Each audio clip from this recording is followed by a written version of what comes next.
E aqui começa verdadeiramente o período romântico da história da música, portanto, no início do século XIX, com Beethoven, todos aqueles compositores que daí vêm depois dessa escola, também muito austro-germânica, não é? Portanto, mas também em França, também em Inglaterra, também em Itália, portanto, com muita ópera, com muita escrita de Isso. ópera.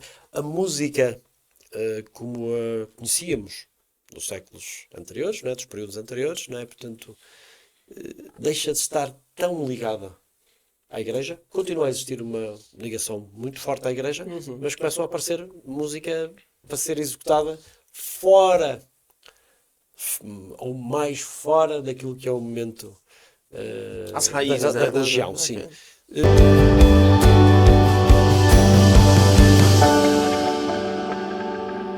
Olá, estamos começando mais um episódio do podcast O Café Esfriou, diretamente de Vila Real, Portugal. E hoje nós vamos falar sobre música clássica. Temos aqui um convidado muito especial para trazer as experiências, trazer também todo um contexto por trás das músicas. E Rafa, quanto tempo você não escuta uma música de qualidade, tá? Não é qualquer música não. Cara, costume mesmo assim, de escutar um jazz, um clássico assim, eu não tenho. Não tem, né? Vou desvendar isso aqui hoje. Até mesmo por uma questão cultural, parece que a gente não é ensinado a escutar músicas de qualidade. Isso que a gente precisa até conversar com o nosso convidado de hoje, porque com o tempo parece que nós vamos perdendo aquela questão mais aguçada de saber o que é uma música de E qualidade, eu, né, Rafa? eu creio também que é a questão cultural, né, como você fala. É verdade. Então, a gente tem a questão da sintonia portuguesa e tem a nossa cultura brasileira, que é Exato. muito mista. A Exato. gente vai realmente conversar aqui com uma pessoa que tem muito know-how na área, muita experiência e vai ser muito legal. E com o tempo, a gente vai aprendendo que a música tem todo um contexto por trás de emoção, de fé, de arte. E é isso que nós vamos conversar com o nosso convidado de hoje, o maestro Fernando Marinho. Seja bem-vindo, maestro, ao podcast O Café Esfriou. Muito bom dia, muito obrigado pelo convite. Nada, nós que É agradecemos. um gosto muito grande estar cá. Não sabendo bem o que é que vai acontecer, espero que seja um espaço eh, que dê para passar uma mensagem daquilo que é a atividade que desenvolve e também um pouco daquilo que se faz em termos musicais, daquilo que é música erudita, por assim dizer, no nosso país. Muito bem. Obrigado. Temos aqui conosco também o nosso Erinaldo Leite, técnico de áudio e vídeo do podcast O Café Esfriou, e o Márcio Girão, na nossa mesa principal. Maestra, queria que o senhor contasse também um pouquinho da sua história, esse interesse por música, como foi essa trajetória até se tornar um maestro tão renomado aqui em Portugal. Ora bem, eu sou natural de Amarante, que é uma cidade um pouco interior do norte de Portugal, aqui bem perto de Vila Real, e o meu interesse pela música começou muito jovenzinho. Aos 6 anos de idade comecei a aprender na banda filarmónica da minha terra natal, a banda musical de Amarante. O meu pai inscreveu-me na escola de música.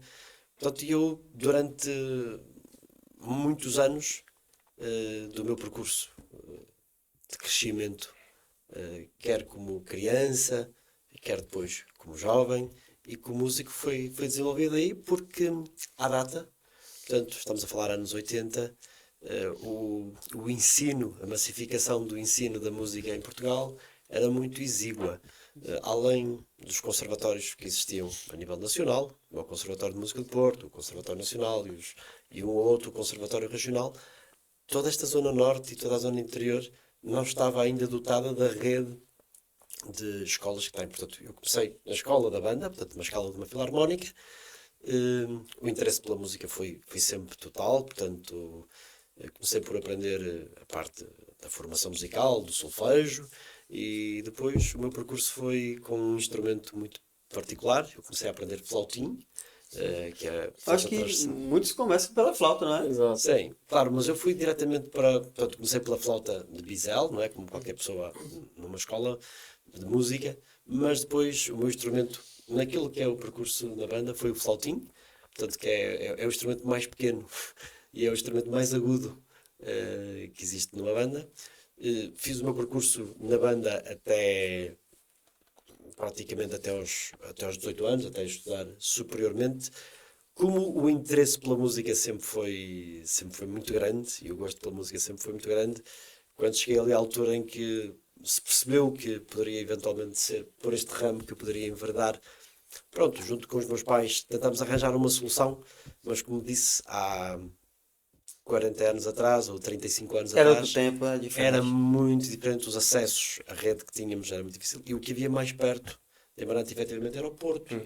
Portanto, e equacionamos eu poder estudar no conservatório, porque as pessoas diziam que eu tinha jeito e que tinha gosto, mas efetivamente não se vislumbrou possível, o que quis dizer que eu fiquei em Amarante até, portanto, a desenvolver a minha atividade musical praticamente até aos 18 anos.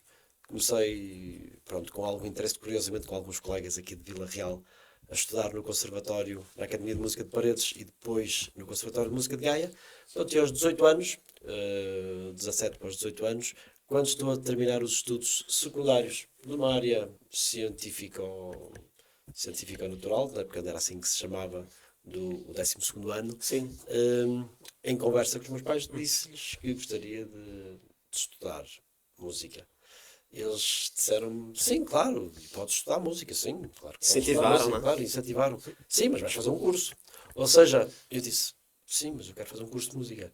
Ou seja, à data, portanto estamos a falar quase há 30 anos, ou há 28 anos atrás, o estudar música de forma, portanto, o encarar a música como uma profissão, para as pessoas desta região ainda era uma coisa, a música era vista como eu não vou dizer como um hobby, mas um adereço àquilo que se fazia. Portanto, eu disse-lhes que queria, inclusive eu concorri para a engenharia, para satisfazer a vontade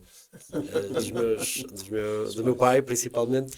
Depois acabei por conseguir fintá-los e nesse mesmo ano fiz um curso de educação, de ensino, e entrei para o Conservatório de Música de Porto, pronto, onde fiz o meu percurso complementar de flauta, terminei em 2001, juntamente com a licenciatura em ensino, e pronto, Então, posto isto, teve que acontecer que, ok, tenho que ir trabalhar, não é? Portanto, faz parte, concorri como qualquer professor para Sim. trabalhar. Curiosamente, fiquei colocado numa escola aqui no Marão, a Escola EB do Marão, que fica na transição de Amarante para Vila Real, mas praticamente nunca exerci, porque tive a sorte e obviamente o desejo de procurar um trabalho como músico e em 2001 ganhei a audição para um lugar de flautista, que era o meu instrumento, na Banda Sinfónica da Polícia, Ok. em Lisboa, portanto que é uma banda sinfónica de uma força de segurança militar, Sim, não sim, sim. militar, é uma força que não é militar, mas é uma banda sinfónica oficial. Ganhei esse lugar em 2001 e fez com que eu depois fosse trabalhar para Lisboa e, juntamente com o trabalhar em Lisboa, também pudesse continuar a estudar superiormente flauta na Escola Superior de Música de Lisboa, primeiro, depois na Academia Nacional Superior de Orquestra. No meio disto, uma série de experiências musicais, pronto, de juventude, por assim dizer, mas em 2001, portanto 2001 para 2002, entrei no mercado profissional como músico profissional, como disse, primeiro como flautista. Estudei em Lisboa até 2005, 2006. Sempre tive o gosto pela parte da direção e pela parte de enfrentar as pessoas e de conviver as pessoas. Eu costumo dizer que desde muito pequenino a minha flauta transversal, o meu flautim, tinha um pauzinho, uma coisinha Certo. para limpar o instrumento por dentro. Certo. E eu várias vezes, a mim às vezes perguntam, mas como é que começou essa história de querer ser maestro e querer dirigir? Eu acho que começou aí. Eu, se for fazer um anacronismo daquilo que é a minha vida, sim, eu consigo recordar-me de pegar naquela vareta de limpar a flauta e de ir para a frente do espelho e pegar naquilo e imaginar que aquilo era a batuta do maestro. Portanto, Ok. eu julgo que tudo começou daí, mas pronto, dizia-vos, em 2005, 2006, o interesse começou a manifestar-se maior, até porque também comecei a dirigir uma banda, e então, em 2006, tomei a decisão de ir estudar direção de orquestra. Primeiro fui estudar para a Holanda, 3 anos, para o Conservatório de Maastricht. Estive lá a estudar, fiz o meu primeiro mestrado, um mestrado em direção de orquestra de sopros, portanto, que terminei em 2009.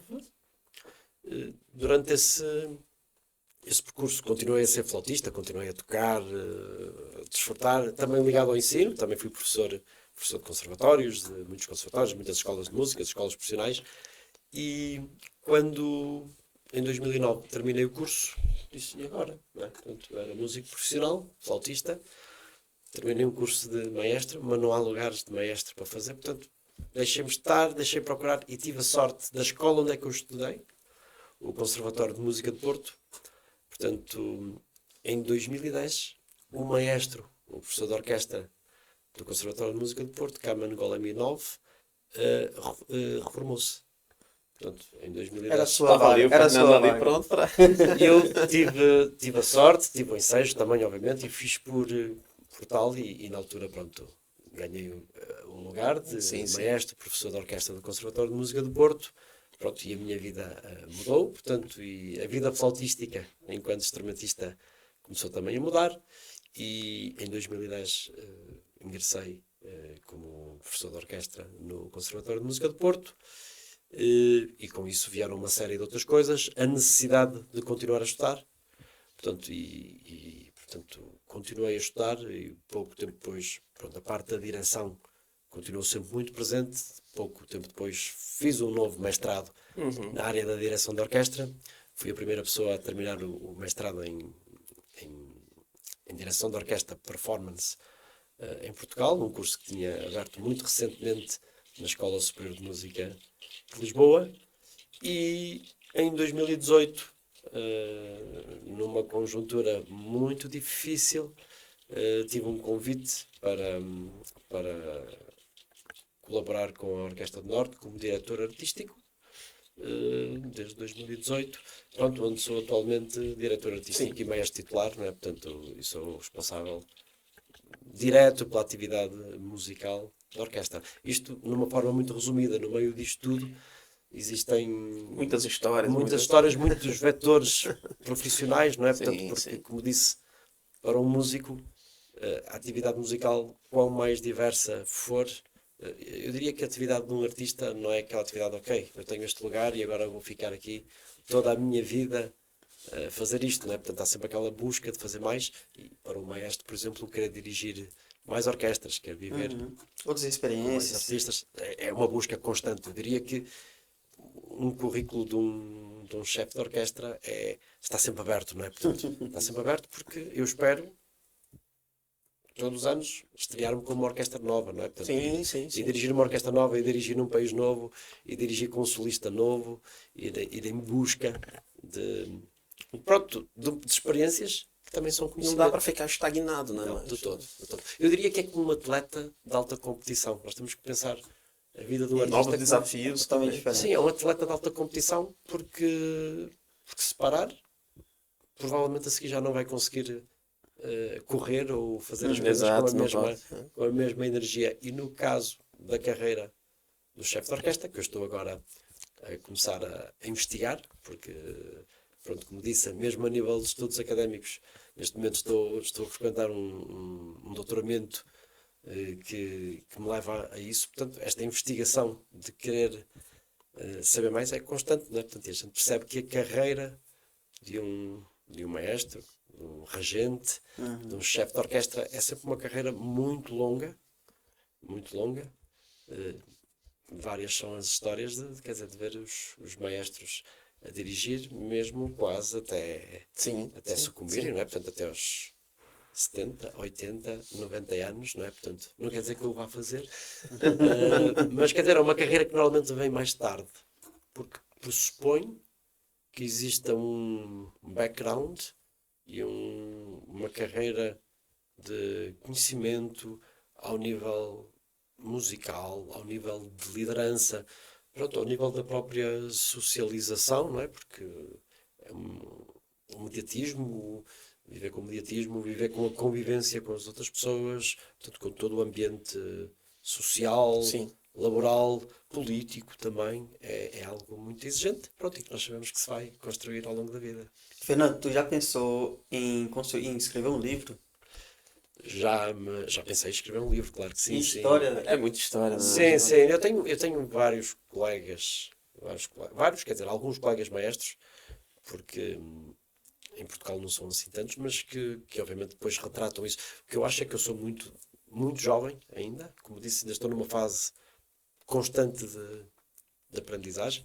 Eu acho que vou estar até ao final da minha vida e, sinceramente, o tempo é uno, não é? Portanto, e a preparação que exige escrever um livro, não é? Portanto, escrever umas memórias é muito grande. E eu, neste momento, o tempo que posso canalizar é obviamente para estudar, Sim, porque sim. a quantidade de programas que tenho que dirigir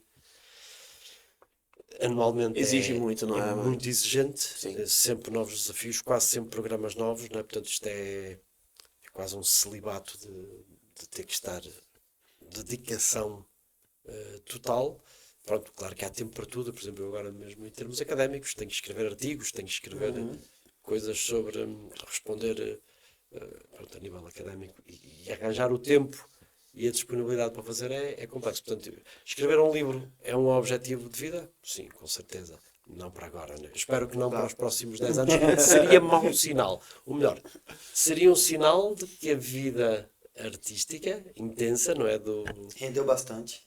Rendeu, mas que tinha afrouxado em termos de. Ah, ok. Quer dizer, como digo, eu não consigo escrever um livro, é como um atleta de alta competição. Eu não consigo escrever um livro se estiver a jogar semanalmente, sempre para. É porque eu acho que a questão do livro, aí você pode me corrigir, que você está mais nessa área acadêmica. O livro, ele retrata muito as etapas da vida do profissional, né? Certo. Então eu já vejo, por exemplo, o Jorge J mesmo tem vários livros. Uhum. Então, aquele da água lá, como é que é o nome dele? Da água? O Rick O Rick Chester. Chester. Ele também já tem livro, então assim, Aquele da água. é o cara da água, né? O cara da água, é. Conhecido pelo Ele cara diz da isso, né? Que é conhecido como cara da água. Cara, ele vai pra palestra dele, ele leva o O isoporzinho isopor dele da história dele. pra poder falar da história dele. Eu acho muito legal isso. Porque quando você escreve um livro... Mas assim, é só uma suposição, não é intimação. Já tenho, e obviamente as várias fases da vida, cada uma delas existem descritivos Capítulos. capítulos, não é? Quer dizer, Isso. quer dizer, eu neste momento, se fizer aqui, se for buscar 40 anos atrás, não é? Que é mais ou menos quando começou a minha aprendizagem e a nível de memórias, aquilo que tenho, eu tenho 46 anos neste momento, portanto, e se for buscar as primeiras memórias que tenho, eu já consigo fazer um capítulo. Pois é Se isso. calhar e era bom escrevê-las já antes que as perdesse, não é? Tipo, e depois a seguir tem outro da entrada É isso. da juventude. Mas como digo, isso é preciso Claro que tempo. é um E empenho. provavelmente tinha que perder também esta fase hiper intensa. Hiper intensa, Hiper né? intensa em termos. Não perder o daquilo- foco ali, né? Central. É, sim. Maestro, tem uma pergunta muito genuína, assim, em relação, como eu não estou na área da música, não tenho muito conhecimento sobre essa área. O maestro, ele tem uma diferença ali do professor. Qual é a diferença básica ali, para quem não entende muito, perceber? Porque o professor normalmente ele está ali para ensinar e depois o aluno vai e faz a sua aprendizagem no decorrer da sua profissão, do que, no caso da área da música, o maestro, ele, além de ensinar, ele sempre está ali na orquestra, fazendo todo... Sim. A palavra correta seria... O maestro está na orquestra... Regendo aquela Regendo, orquestra. pronto, exatamente. Regendo todo os seus alunos, Liderando né? também, acho que tem um Então, aspecto de liderança muito forte também, né? exato. Não, se calhar é importante fazer aqui uma cisão de três coisas e para ir.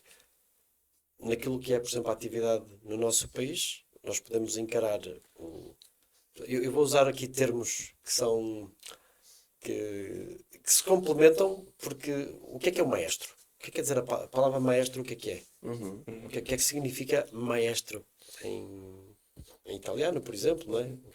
Estamos a falar de um mestre, não é? Portanto, ou seja, há muita gente que chamam maestros pessoas que não dirigem. Portanto, isto é uma palavra, eu não vou dizer recente, mas é uma palavra que foi catalogando aquelas pessoas que dirigem as orquestras. Mas se calhar a palavra certa será chefe de orquestra ou diretor de orquestra. Os brasileiros sei que usam muito o regente, não é? Portanto, e usar a palavra, portanto, aquilo que estava a perguntar, o que é que ele faz, temos que dividir isto em três coisas diferentes, três patamares diferentes que existem na música.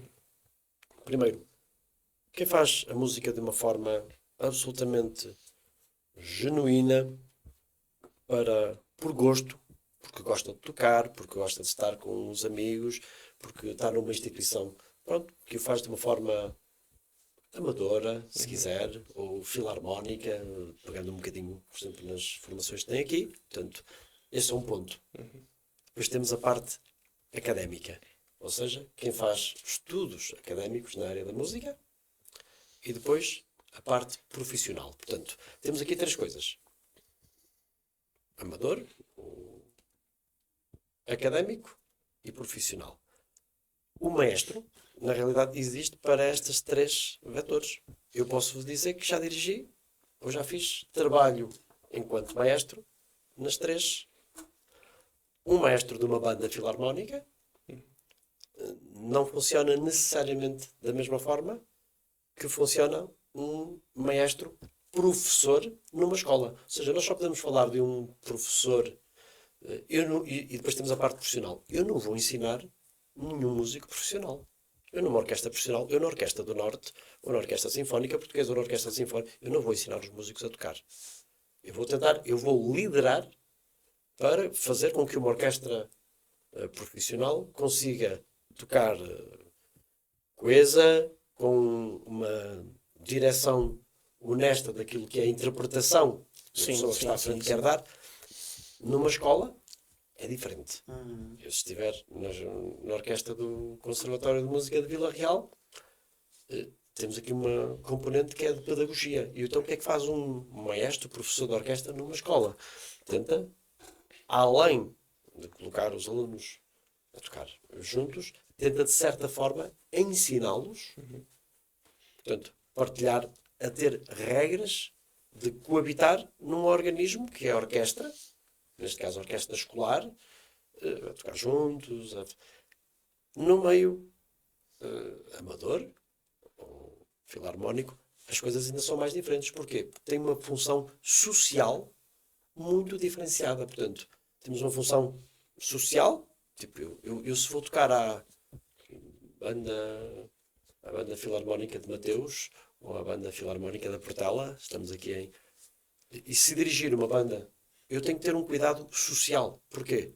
É uma instituição provavelmente centenária, que tem gente que gosta dela, que vive para ela, que quer que ela subsista, e que a sua gênese tenha uma mensagem para a sociedade diferente daquela que tem uma orquestra profissional. Uma orquestra profissional é uma orquestra profissional, é um organismo profissional. Então, o termo filarmônico tem a ver com ainda uma orquestra, ou músicos... O que é que quer dizer filarmonia? O que quer dizer a palavra filarmonia? Eu entendo como algo coeso, talvez. Eu vou nessa ideia. A filarmonia é o gosto pela música.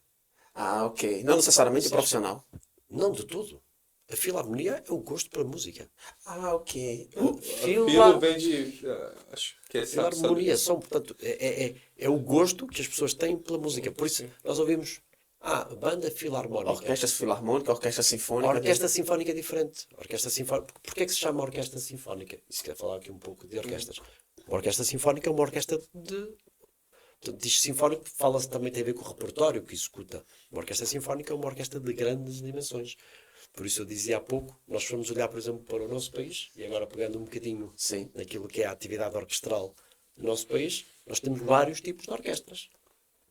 E dentro das orquestras profissionais, temos, por exemplo, a nossa rede de orquestras regionais, são orquestras clássicas, são orquestras que têm 31 músicos, 33 músicos, como a Orquestra do Norte, que está sediada aqui na Zona Norte, em Amarante, a Orquestra Filarmonia das Beiras, que está na Zona Centro, em Aveiro, e a Orquestra do Algarve, que está no Algarve. São orquestras com cerca de 30, pouco mais de 30 músicos.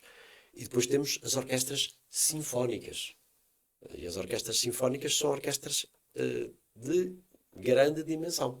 Nós, por exemplo, em Portugal, neste caso temos duas grandes orquestras sinfónicas, não é? Portanto, que é a Orquestra Sinfónica Portuguesa, que está sediada em Lisboa, no Teatro Nacional de São Carlos, e a Orquestra Sinfónica do Porto, Casa da Música, que está sediada na Casa da Música no Porto. São orquestras que têm perto de 100 músicos, não é? Portanto, 90 a 100 músicos. Depois existem outras orquestras ainda, como a Orquestra Gulbenkian, que é uma orquestra de uma fundação privada, ou a Orquestra Metropolitana de Lisboa, que é uma orquestra da área metropolitana, uma orquestra clássica também, da área metropolitana de Lisboa, ou na Madeira, por exemplo, a Orquestra Clássica da Madeira.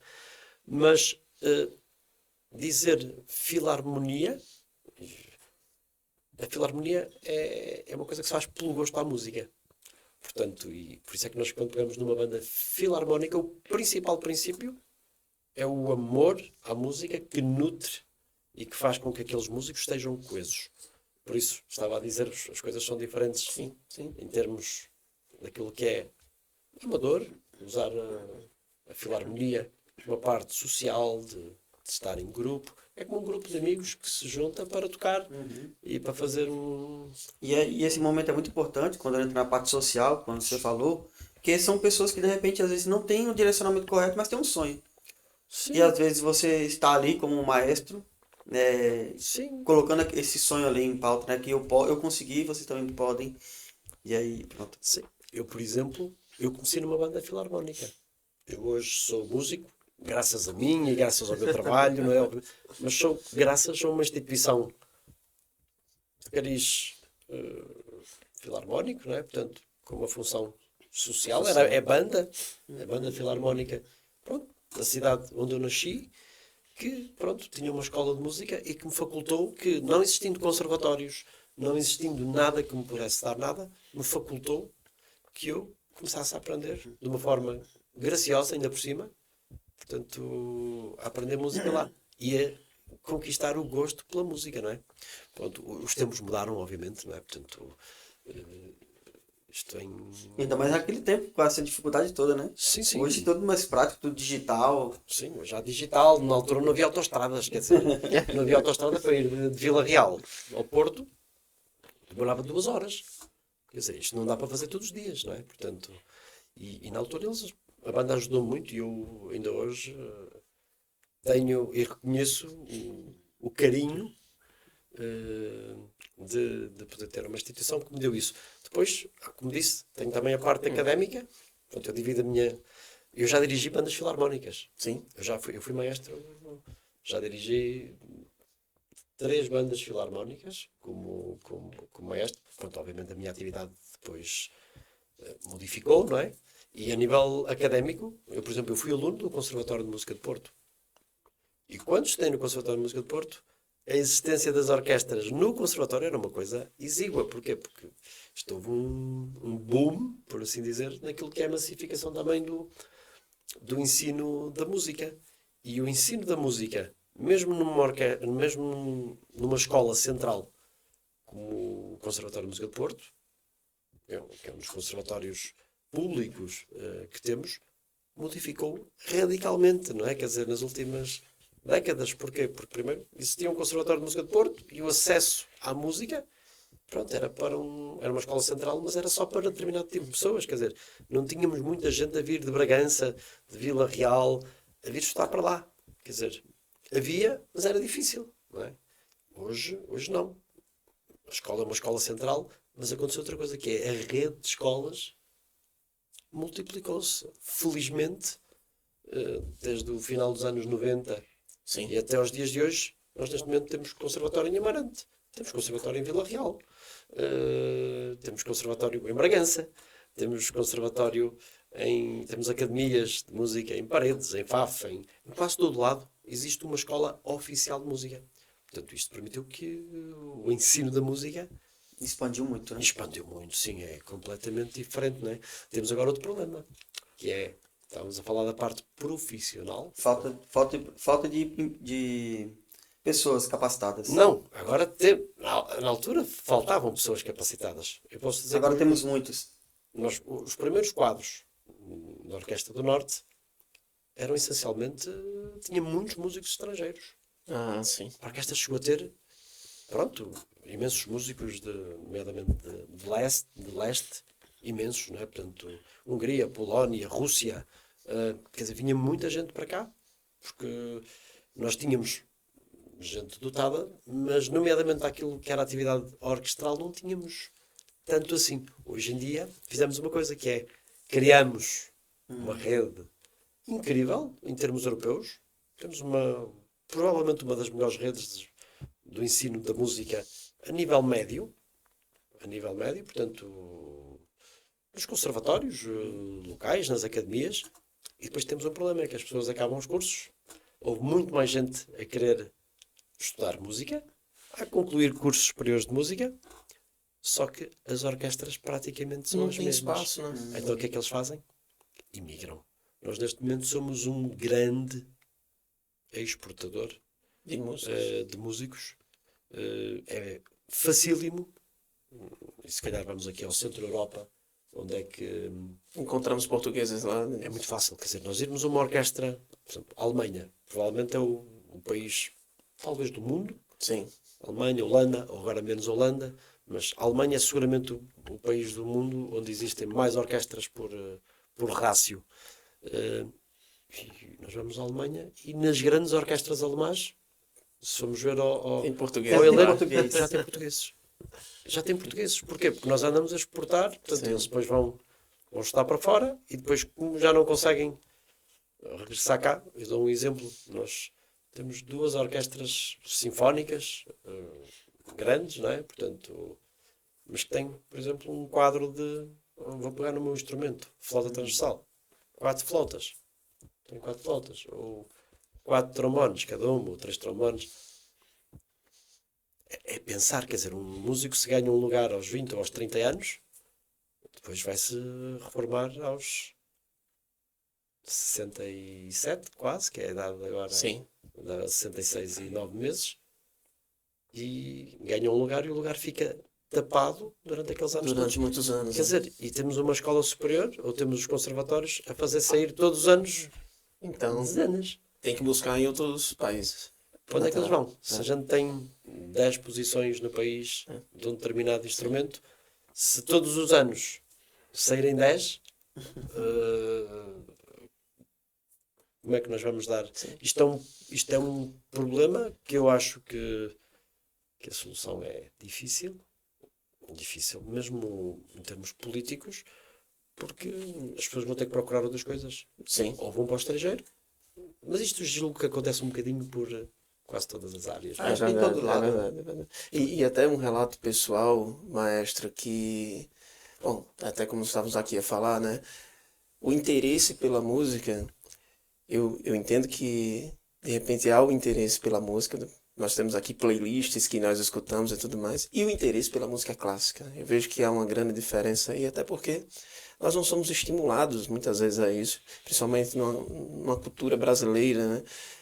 Que está se inserindo muito também aqui em Portugal. A gente escuta muita música brasileira, aqui vez ou outra a gente está vendo os estudantes ali e até mesmo nas rádios, muita música, muita influência brasileira. Não sei se isso, obviamente, nós chegamos aqui como imigrantes, o maestro tem mais experiência de se isso é uma prática que já vem de muitos anos, né? E até na época, assim, um pouco mais novo, eu assisti um vídeo onde ali o professor estava a dizer que música clássica ajudava na concentração, na hora dos estudos. Então tem muito esse, não sei se é mito, se faz sentido, mas que por esse motivo, não sei se bom ou ruim, foi quando eu comecei a conhecer alguns dos grandes músicos, por exemplo, o Sebastian Bach, que para mim é o que eu mais escuto quando eu vou ali para tentar ter esse contato com música clássica, mas aí até pela oportunidade que nós temos o maestro aqui, eu fui ver outros momentos, períodos da música clássica, né? Não só ali do medieval, acho que depois do Renascimento, né? Que vem trazendo uma questão muito ligada às igrejas, né? De adoração, inclusive não é... Quando eu vou... Nossa, eu pensava que música clássica era ali do Sebastian Bach, do Mozart, do Beethoven, ali que já vem um pouco depois. Mas não, tem esse período muito ligado à igreja. Talvez por uma questão de fé, eu não sei se isso foi ali o início de do que se entende de música clássica, aquelas vozes e tudo mais. E eu gostaria que o Márcio falasse um pouco sobre isso. Não só sobre esse período cronológico assim da música clássica, que se entende, né, como um grande guarda-chuva de vários períodos, que conflita também com períodos históricos, né, de guerras e também enfim, a Idade Média e tal, mas que se isso de alguma maneira vai afastando a nova geração de dizer assim, isso é música para quem é das antigas, isso não é música que se coloca numa playlist, não é música também é uma coisa que também não sei se é mito, mas que não é uma música para que você escute em qualquer momento, porque eu até assisti um vídeo recentemente, justamente influenciado por esse nosso momento com o maestro, onde a professora dizia que música clássica é como uma obra de arte que você precisa apreciar, que você para escutar ou seria para observar uma grande obra de arte. Então, talvez por isso tenham tantas orquestras em teatros e tudo mais, que dá aquela ideia de eu vou parar e vou contemplar, eu vou admirar o que está acontecendo. Então, queria que o Márcio falasse um pouquinho sobre isso, dessas influências também históricas e também da nova geração. Sim. A história é universal. E a história da música está muito ligada àquilo que é a história universal. Há uma coisa que nós nunca podemos descurar. Para uma pessoa que viva, para um musicólogo, não só para um musicólogo, mas também para o senso comum, a música tem um percurso na história e é um percurso cultural. E nós, através da música, conseguimos levar coisas que os nossos antepassados nos trouxeram. Eu sou responsável. Portanto, nós quando falamos da música clássica, eu não gosto muito, quer dizer, nós generalizamos a música clássica, damos daqui o que é música clássica. Se fôssemos a ser rigorosos, Sim. A música clássica foi música que se criou num determinado período da história da música. Eu já vou falar dos períodos da história da música, mas eu diria que este tipo de música mais erudita, por assim dizer, acho que é um termo um bocadinho...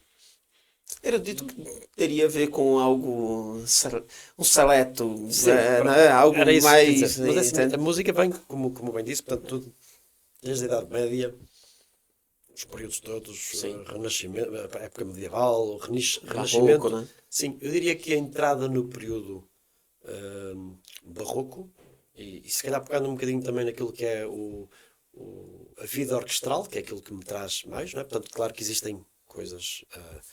a montante e a jusante, não é? Mas a entrada no período barroco, portanto, o século XVII é um século de charneira muito importante na história da música, não é? Portanto, começam a aparecer organizações, por assim dizer, musicais, não é? Portanto,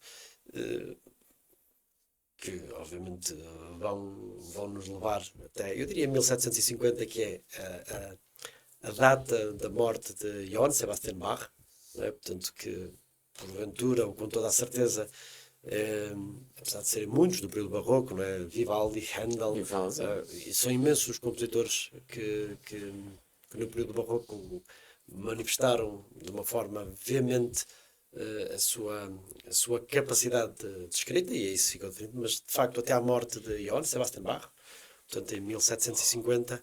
Portanto, é muito importante aquilo que se está a passar em termos musicais. A música, efetivamente, vinha numa fase inicial muito ligada à religião. Sim. Portanto, não haja dúvida nenhuma, quer dizer, todos esses compositores, não só a escrita das missas, não é? Dos diferentes tipos de missas, não é? Portanto, os corais. Os réquiems, os corais. Portanto, toda a música era muito pensada, ligada à religião.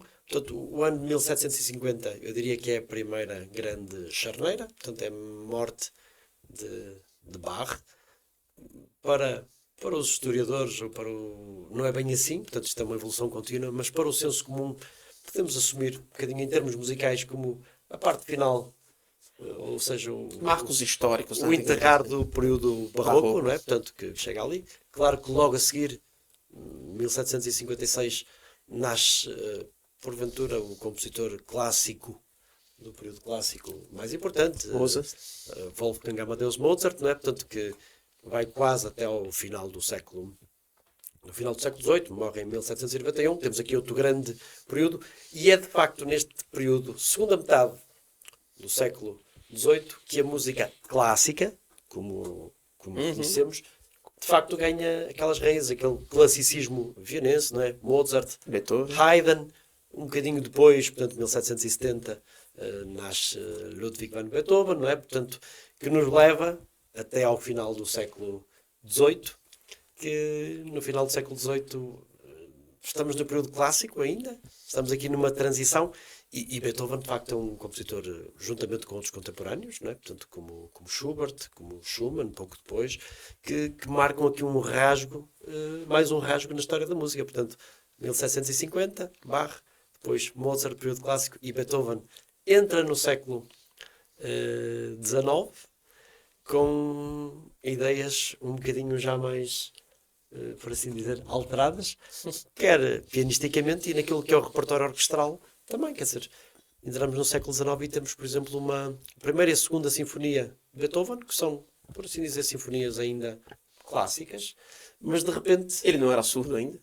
Ainda não era surdo, começa a manifestar-se algumas dificuldades, mas ainda não era, mas rapidamente ele dá um rasgo na história, histórico, e por exemplo a sua Sinfonia número 3, Sinfonia Heroica, que a gente ouve os primeiros acordes e percebe que se está alguma coisa a acontecer na história da música, nomeadamente na história da música orquestral, portanto, e há um antes da Sinfonia Heroica, portanto, de sinfonias, e aqui eu poderia dizer que aqui começa verdadeiramente o período romântico da história da música, portanto, no século XIX, com Beethoven, todos aqueles compositores que daí vêm depois dessa escola, também muito austro-germânica, não é? Portanto, mas também em França, também em Inglaterra, também em Itália, portanto, com muita ópera, com muita escrita de ópera. A música, como a conhecíamos nos séculos anteriores, não é? Dos períodos anteriores, não é? Portanto, deixa de estar tão ligada à Igreja. Continua a existir uma ligação muito forte à Igreja, mas começam a aparecer música para ser executada fora, ou mais fora daquilo que é o momento as raízes da religião, sim. Okay. Pronto, e Beethoven, de facto, é um impulsionador muito grande, que, pronto, Beethoven vai morrer em 1827, e tudo o que escreveu nesses anos, depois, obviamente, com o seu fenómeno da surdez, não é? Portanto, que leva aqui em 1824 seja estreada a grande nona sinfonia. Nona sinfonia, portanto, a primeira grande obra, por assim dizer, coral sinfónica, não ligada à parte religiosa, não é? Portanto, uma sinfonia com coro e com vozes, portanto, que foi uma novidade muito grande. Todo o século XIX, portanto, todo este período, este grande período romântico da história da música, todo este século XIX, é um século que acontecem mudanças, pronto, dependendo dos canais, dependendo dos locais, na Rússia. Foi um impacto muito grande, né? Foi um impacto muito grande, sim, mas todo o século XIX, na história da música clássica, estamos a falar de música clássica, mas já estamos num período romântico, não é? Portanto, todo este impacto que acontece, todos os outros compositores que vêm a seguir, dos países nórdicos, Grieg, se formos a Inglaterra, todos os nacionalistas, Rimsky-Korsakov, Tchaikovsky, antes na zona, na Polónia, na França, portanto, toda esta influência, há uma teia de correntes na Itália, portanto, na parte operática, não é? Quer dizer, o que se passa com Rossini, com Verdi, e depois mais tarde com Puccini, quer dizer, tudo isto é muito volátil. Ou seja, o século XIX é um século em que está tudo assim e cada corrente, cada país, cada zona, e Portugal também. Portugal foi sempre um país um bocadinho distante. Porquê? Porque nós no nosso país tivemos um período clássico, um final do século XVIII, com algum sedimento, não é? E entrada no século XIX, com João Domingos Bom Tempo, Marcos Portugal, mas depois temos aqui um estranho século XIX.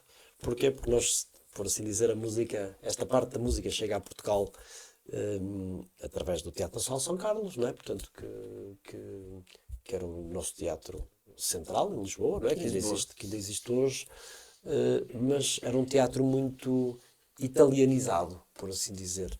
Ou seja, nós fomos buscar muitas influências italianas, inclusive vieram muitos músicos italianos para Portugal, o que fez com que o nosso século XIX fosse um século em que nós não temos assim muitos compositores conhecidos Desse período, desse então. período. Pronto, depois do século XIX, mas num contexto geral, vamos até ao final do século XIX, portanto, com estes compositores do período romântico, e entramos no século XX. Portanto, e a entrada no século XX é uma entrada natural, mesmo em Portugal também, é uma entrada natural, e aparecem alguns compositores nacionalistas, também portugueses, José Viana da Mota, Luís de Freitas Branco, portanto, são compositores que entram no século XX com uma influência grande, e o século XX, de facto, isto estava demasiado disperso, com muitas coisas a acontecer, e no início do século XX acontece uma charneira na história da música, e aí, sim, marca, por assim dizer, término, ou marca o rasgo na história da música, que é em 1913, um compositor russo, não é? Mas russo que esteve em França, não é? Portanto, e que depois também foi para a América, Igor Stravinsky, escreve, porventura, a obra mais impactante naquilo que é o curso da história da música, nomeadamente orquestral, e que marca a viragem para a modernidade. Isto porque nós vínhamos ouvindo mesmo os compositores franceses, onde estava inserido Stravinsky, Maurice Ravel, Claude Debussy, quer dizer, tudo, Henrique Satie, era tudo repertório muito... Pronto, estamos aqui com a corrente do impressionismo, não é? Portanto, que é música muito bela. E Igor Stravinsky marca um rasgo com uma obra que se chama A Sagração da Primavera, e que curiosamente dirigi pela primeira vez há pouco mais de uma semana atrás, pela minha primeira vez, e que é a obra mais... É como estamos aqui a falar, e ok, eu vou rasgar a folha, e há um antes e há um depois disto. Esta obra foi uma obra que, de facto, foi absolutamente brutal aquilo que causou na história da música. Posso dizer que Isso a foi... partir do século XX. Sim, é uma obra de 1913 e que marca, tipo, há um antes e um depois daquilo. Ou seja, esta entrada no universo da contemporaneidade, portanto, do universo contemporâneo, na música, acontece aí. Portanto, e não acontecia nada tão marcante há muitos anos. Há muitos anos. Porquê? É uma obra que revoluciona aquilo que é o ritmo na música, aquilo que é a harmonia e a própria melodia. Portanto, aquilo é um bailado. E é um bailado que eu hoje ponho a pensar como é que terá sido na altura para a companhia que fez aquilo, não é? Portanto, bailar aquilo e como é que o público reagiu. Mas pronto, está documentado, não é? Portanto, está investigado, foi pateado, não é? Foi vaiada, foi uma obra que foi vaiada e provavelmente é a obra mais impactante hoje da história da música. Portanto, e foi vaiada. Portanto, aquilo É isso que eu ia falar. foi um Repercutiu mais, deu mais foi um repercussão por choque, isso. porque nada mais foi igual. O mundo musical nunca mais foi o mesmo. Pronto, e a partir daí começam a surgir novas correntes. Mas Ravel já vinha preparando esse terreno, ou não? Assim. Mas Ravel, por exemplo, morreu em 1937. É uma lacuna muito grande. Tá? Ou seja, morreu, portanto, nasceu ainda no século XIX. Stravinsky nasceu em 1882, 83. E estava ali nos seus... Quando fez isto, estava nos seus 30, à volta dos seus 30 anos, não é? Portanto, mais ou menos. Isto é uma obra... O próprio Stravinsky escreveu um bocadinho na linhagem que vinha atrás. Quer dizer, as obras muito próximas, Petrushka, O Pássaro de Fogo, obras que escreveu ali são obras muito parecidas. Mas esta obra rompe radicalmente com o que estava a escrever Debussy, o que estava a escrever Ravel, isto em França, não é? Portanto, mas se formos também aos nacionalistas ingleses, Gustav Holst, o que estava a fazer na Dinamarca, Carl Nielsen, Edvard Grieg, se formos, quer dizer, vamos pegar noutros grandes compositores sinfónicos, os compositores sinfónicos austro-germânicos, não é? Quer dizer, fomos ver o que estava a escrever Anton Bruckner, Gustav Mahler, é muito diferente. Quer dizer, Mahler morreu 2 anos antes da estreia da Sagração da Primavera, 2, 3 anos antes da estreia da Primavera, e a diferença da escrita musical é brutal, não é? Portanto, se formos à Itália, quer dizer, Puccini, que é o compositor de ópera por excelência, pronto, estava a escrever as suas grandes óperas, que vêm, obviamente, do final do século XIX, mas também entrou no século XX. Quer dizer, nós, por exemplo, temos a Madama Butterfly, que é uma ópera já da segunda década do século XX, da terceira década, neste caso, do século XX. As guerras já... Sim, e esta obra, como digo, foi o rasgo da história da música. Nada mais foi o mesmo. Pronto, a partir de que começam a seguir, pronto, o impressionismo continua a difundir-se, os nacionalismos também, mas faz com que, passado pouco tempo, comecem a existir outros compositores Sim. de outras Mais escolas, contemporâneos. a querer ver a coisa de uma forma diferente, não é? Portanto, nomeadamente a segunda escola de Viena, que vai surgir uns anos depois, pronto, a escrever de uma forma um bocadinho mais expressionista, por assim dizer. Sim. Pronto, e depois entramos na era Agora- contemporânea, não é? Por assim dizer, se quisermos Sim, dizer. E tudo o que vem a seguir é muito mais moderno. Hoje, estamos no século XXI, portanto isto vai acontecer durante todo o século XX, a história da música. Vai entrar inclusive no século XXI. Eu diria que hoje estamos a entrar numa fase um bocadinho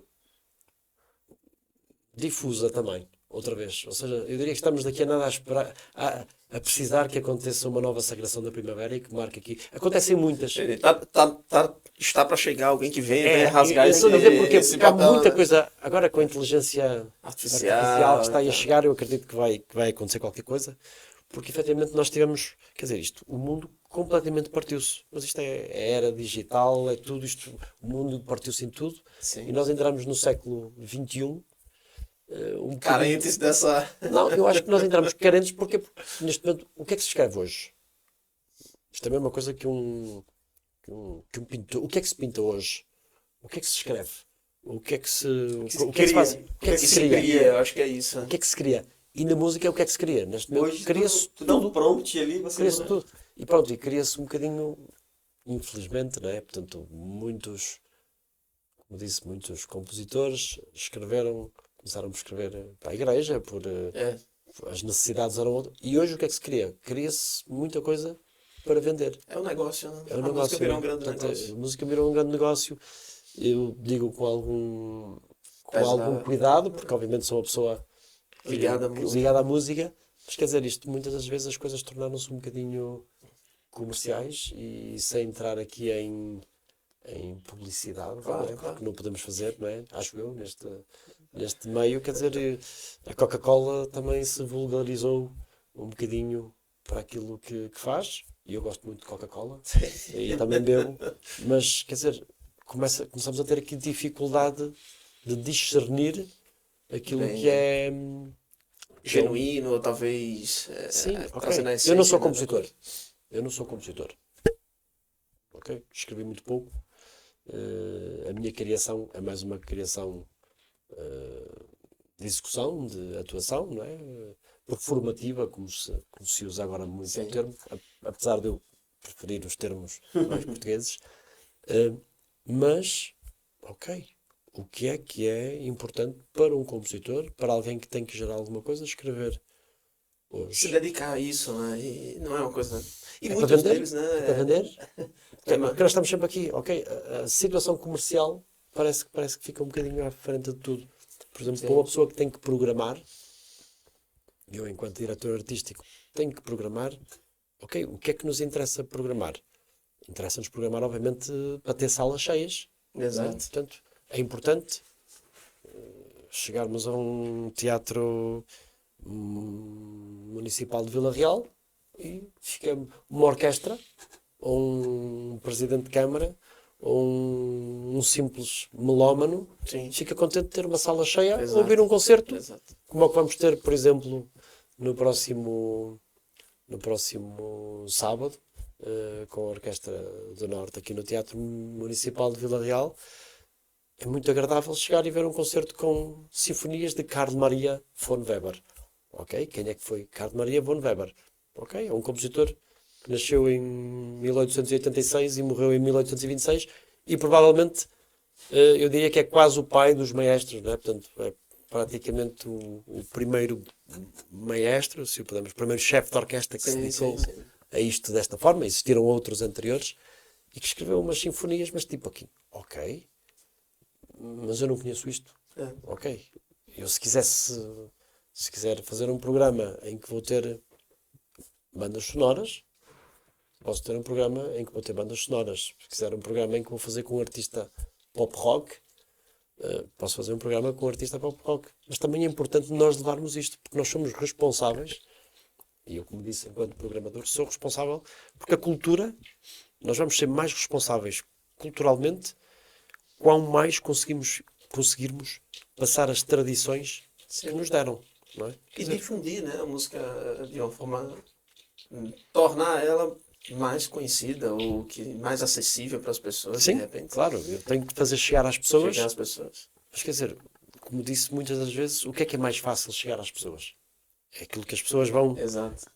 na rádio e ouvem todos os dias, e aqueles sketchzinhos de 3 minutos, 4 minutos, que ele tem que ter Exato. E a gente ouve aquilo e diz, ok, eu conheço isto.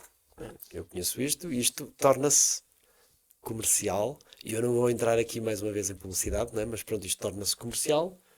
Mas eu sou responsável por fazer com que as pessoas, ok, ouçam eu e todas as pessoas que têm alguma responsabilidade naquilo que é a cultura. Ou seja, pegarmos num legado que vem de há muitos séculos, Sim. e que, de uma forma discreta, honesta, que o façamos perpetuar. Assim nós estamos a ser responsáveis culturalmente. E a cultura é isto. Nós vemos os países mais desenvolvidos do mundo, portanto, a fazê-lo. Não é? Portanto, e assim, mas porquê é que eles tocam Mozart? Estou farto de ouvir Mozart. Sim. Porquê é que um pianista ou um cravista continua a tocar Johann Sebastian Bach? Isto é cultura. E há uma responsabilidade cultural muito grande De levar de nós isso levar pra- isto. é. Quer dizer, e foi música que se fez há 300 anos, que se fez há 200 anos atrás, que se fez há 100 anos atrás, que se está a fazer hoje, e se correr tudo bem, Vai vai-se continuar. fazer daqui a né? 100 anos também, não é? Portanto, os nossos netos... Tá os vão- netos falando do Fernando lá na... Futuramente o maestro. Futuramente, Mestre Fernando. Ah, sim, sim. Futuramente nós. O maestro, nós temos aqui no nosso podcast um quadro que se chama Café Quente e Café Frio. O que significa? Nós vamos fazer afirmações para o maestro e cada afirmação o maestro pode dizer café frio se concordar com a afirmação ou, perdão, café quente se concordar Isso. e café frio como o nosso que já está aqui, que esse Já papo está tão esfriou. bom que já esfriou. Sim, sim. Então, café quente, concorda. Café frio, não concorda. E para cada concorda ou não concorda, uma justificativa breve, porque o quadro precisa, ele dá essa bem fluidez, dinâmico, né? dá o dinamismo de uma pegada mais rápida, Ok. tá bem? Então vamos lá, vou começar pelo Erinaldo, trazer o Erinaldo aqui para o nosso papo, fazer uma afirmação e o maestro define. Então, bom dia. A minha afirmação. A música clássica se afastou do povo ao tentar ser elitista. Café quente. É. Sim, a música tem que ser acessível a todos. Desde entrar a música, na sua generalidade, tem que chegar a todos. Portanto, como eu expliquei, é um veículo cultural, e nós temos que ter uma panóplia de estratégias para conseguir chegar a todos. Portanto, esta coisa do elitismo, para mim, não funciona. Eu tenho que ser capaz de colocar uma criança de 6 ou 8 anos, como vamos fazê-lo com os nossos concertos pedagógicos daqui a umas semanas. Tenho que ser capaz de fazê-los gostar disto aos 6, 8 anos, como conseguir fazer chegar a uma pessoa de 80 anos. Portanto, Boa. O Márcio, até sobre isso, eu lembro que nos desenhos, antigamente, tinha muita música clássica, assim. Por exemplo, Tom e Jerry, vez ou outra tinha lá uma música tocando. Pica-Pau. Pica-Pau. Até mesmo o cinema, muito ligado à música clássica, eu acredito que até hoje. Então, quando a gente vê ali em Star Wars, até Gladiador, não sei se de repente isso se aplica em termos como exemplo. Mas me vem assim a memória de muitas músicas clássicas ligadas. Quando nós falamos clássica, até Sim, trazendo sim, do que o maestro trouxe, né? É todo uma rede cronológica de momentos da música que se coloca como um período, né? sim, as bandas sonoras... Ok. Banda sonora, ok. As bandas sonoras, Mas eu vi a muito música isso clássica, existem imensas curtas e longas metragens que têm Isso. música escrita muito antes como banda sonora. Claro que depois existe a associação de música feita para ela, mas está absolutamente diagnosticado que, portanto, a música clássica, mais uma vez, Sim. este termo é muito... Até parece que nós estamos falando daquele período clássico, não é? Sim, E não, é tudo. Eu diria que é música erudita, Erudita. e agora indo um bocadinho à pergunta que me foi feita, efetivamente, não pode haver elitismo. Muito A música bem. tem que ser para todos. E as nossas orquestras regionais, por exemplo, está na sua gênese poder fazer chegar esta música dita erudita, música orquestral erudita, a todos. Portanto, isto não é feito só para determinados Para determinados segmentos. E segmentos. quem o faz assim não está a ser... Não de serviço não também. não está a prestar um serviço público. Boa. Quer ir, Rafa? Vamos Vai lá? Fernandão, vamos lá. Os grandes compositores não seriam virais se começassem hoje. Beethoven seria o Beethoven, Mozart seria o Será que Mozart Sebastian estaria até hoje sendo falado? O Vivaldo seria esquecido. Café quente ou café frio? Café frio. Ok. Porquê? Um gênio é um gênio. E um gênio é um gênio hoje, no século XXI, como foi no século XVIII ou como foi no século XIX. Nós hoje, as grandes mentes que temos hoje, e temos algumas, não preciso de estar a enunciar, em várias áreas. Portanto, não estou só a falar no campo musical. Conseguem sempre fazer-se afirmar. Ser diferenciado, né? Diferenciar. Hoje, com o que está a passar a nível de era digital, não é? Portanto, com inteligência artificial, eu confesso que tenho um bocadinho de receio do que se vai poder passar. Porque eu acho que vão haver mentes muito fabricadas. Ou seja, eu acho que isto vai mudar um bocadinho. Acho que o paradigma vai mudar um bocadinho, mas hoje estamos a falar em janeiro de 2026. Eu acho que Bach seria sempre um gênio e seria sempre Bach. Mozart seria sempre Mozart. E vai continuar sendo? E vai continuar a ser. Boa. É Eu isso. tenho visto como assim, mexo com produção musical também e eu estou vendo entrar no mercado justamente a criação de música com inteligência artificial, né? Só que eu noto que tem um fator aí que a inteligência artificial nunca vai substituir, que é a questão de você expressar o sentimento, tá? Entender? Da forma que você faz, o sentimento que você passa na melodia e tal. E eu acho que isso é uma coisa muito, muito humana e eu acho que a inteligência artificial não vai conseguir substituir isso nunca. Eu tenho uma expressão que assenta muito bem nos dias de hoje, que foi uma expressão que me habituei a dizer ao longo das últimas décadas e partilhada com um colega instrumentista, que é: a música é uma arte viva. E não há nada que vá substituir uma arte viva. Ou seja, nós podemos chegar à era digital e eu ainda agora, e quando digo recentemente, é nas últimas semanas, estive a ler uma série de artigos de âmbito académico sobre a entrada da inteligência artificial na música, portanto, e manifestei-me, obviamente, sobre isso, porque a música é impossível, ou melhor, é possível eu dizer: ok, eu quero escrever isto ao estilo de Bach. Tem aqui um tema. Ok? E dou as instruções ao computador, Ok. portanto, e o computador... Da mesma maneira que há grandes obras da história da música que não ficaram... dou um exemplo: a 10ª Sinfonia de Beethoven.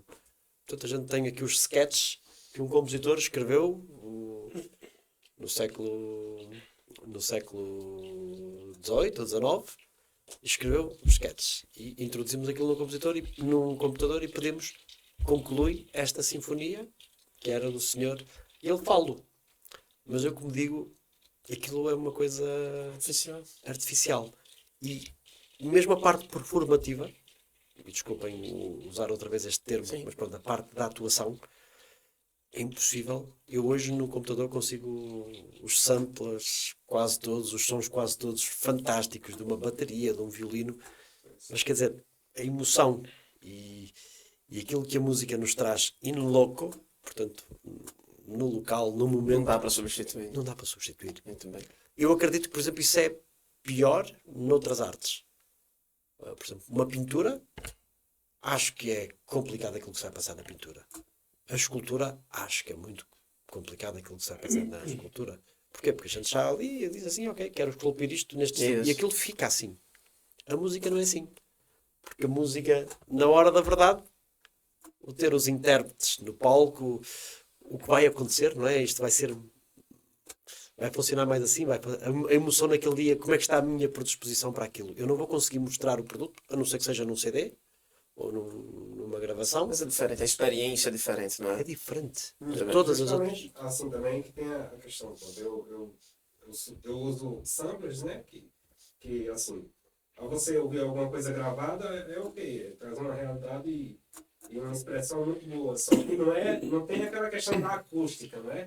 E você sentir a vibração do ar, não é a mesma coisa. Vou tornar a dizer, a música é uma arte viva, insubstituível. Vamos lá, Márcio. O maior desafio hoje, maestro, é formar. Não é formar músicos, e sim formar ouvintes. Novamente. O maior desafio hoje não é formar músicos, é formar ouvintes. Café quente ou café frio? Eu diria que é um café Morno. morno, não é? Eu acho que é um duplo desafio. Obviamente nós temos que formar músicos, mas temos que educar os ouvintes. Ou seja, por isso é que eu digo que está aqui no... a afirmação tem... Sim, sim. Se fosse uma pergunta feita de cada vez, eu respondia para cada uma delas. Mas assim, o desafio é formar músicos. É café frio. Nós, neste momento, como digo, temos uma das melhores formações Ok. musicais. Formar ouvintes, café quente. Ou seja, nós temos que continuar a formar pessoas que bebam a música que nós lhe damos. E isso é absolutamente vital. Perfeito. Muito bem. Próxima afirmação. A música sacra, clássica, ainda pode ensinar muito a adoração contemporânea. Café quente. É. Sim, sim. A mensagem que traz a música sacra, não é? Portanto, e seja numa missa de glória, seja num Stabat Mater, seja num Requiem, continua a ser absolutamente atual, não é? Portanto, eu sou católico, sou uma pessoa que vivo na minha, na minha forma, a religião e tudo aquilo que faço, mas a mensagem que ainda hoje a música traz, de um Requiem de Mozart, de um Stabat Mater de Rossini, é absolutamente atual. Aquela música do Sebastian Bach que fala sobre Jesus, amigo dos homens, né? Aquilo é um... Cantata número 147. Aquilo é um espetáculo. Sim, é o que é. Por isso, Está muito atual. Mas a Está igreja muito atual. acompanhou esse processo de ainda se utilizar ou ficou uma coisa mesmo quando a gente olha lá para o passado? Essa música sacra clássica. A música Pelos corais também, né? Não Sim, sei se- sim, a música sacra clássica continua a ser executar. A maneira como a igreja a vê, também tem isso. eu acho Sim. que é ligeiramente diferente. Muito Eu, bem. por exemplo, não aqui na nossa zona norte, mas, por exemplo, acontece muito raramente, não é? Portanto, porque também não tenho assim tanto tempo para fazer essa prática diária, semanal. Sim. Mas, por exemplo, quando vou à missa, por exemplo, em Lisboa, para mim é um bocadinho, em algumas igrejas, é um bocadinho estranho aquilo que eu estou a ver. Eu ainda não vou dizer que sou uma pessoa, em termos religiosos, ou em termos, Sim. religiosos, muito Praticante. arcaica. Sim, Tá, ok. eu sou praticante, sou Ok. uma pessoa que pratico a minha fé, pratico a Sim, minha... sim.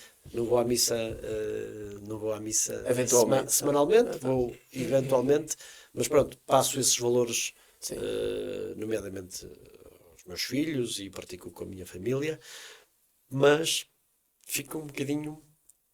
Acho que a igreja, em algumas coisas, também se quis comercializar um bocadinho. Ou seja, mas nós temos que chegar ao público de uma determinada forma, porque se calhar a igreja também perdeu adeptos, não é? Ou também perdeu, quer dizer,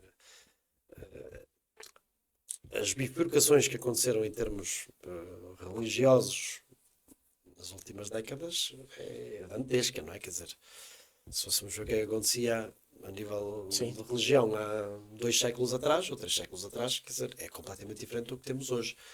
Mas eu não Como se precisasse se moldar ao que... Sim, eu não tenho a certeza se... para mim custa-me aceitar. Então, café quente. Sim. Pode-se usar. Show. Vamos para nossas considerações finais. Vou começar pelo Márcio, trazer as suas considerações, Márcio. Maestro, muito obrigado pela participação. Aprendi muita aula aqui sobre música, história. Foi algo muito, muito gratificante e obrigado pela participação. E esperamos que tenha mais oportunidades. Foi um gosto. Rafa. Obrigado, Maestro, também, por aceitar o convite, sentar aqui à mesa. É uma honra para a gente te receber também. E claro, também se quiser aproveitar, deixar aí um convite para a malta que está assistindo esse podcast. Vai ter um concerto Para o agora, próximo né? concerto, onde é que vocês estarão ali? Sim, a primeira coisa obviamente, convido para acompanharem tudo o que é espetáculo cultural, musical em específico, para as pessoas aqui da Zona Norte que não conhecem muito bem, convido a acompanharem os concertos da Orquestra do Norte. É a nossa orquestra regional, que faz a sua atividade um pouco por toda a região.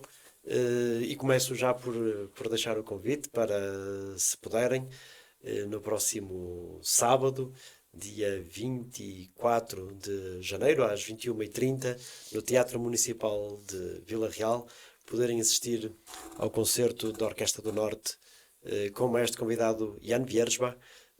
É um concerto que está alicerçado nas sinfonias de Carl Maria von Weber. Carl Maria von Weber, que foi um compositor da transição do século XVIII para o século XIX, provavelmente um dos grandes pais daquilo que é a regência orquestral nos dias de hoje. É um concerto muito rico e é cultura. E sempre que puderem beber culturalmente tudo aquilo que se passa à nossa volta, seguramente seremos pessoas mais ricas. Muito bem. Eri, suas considerações finais, por favor. Muito obrigado, maestro. Prazer.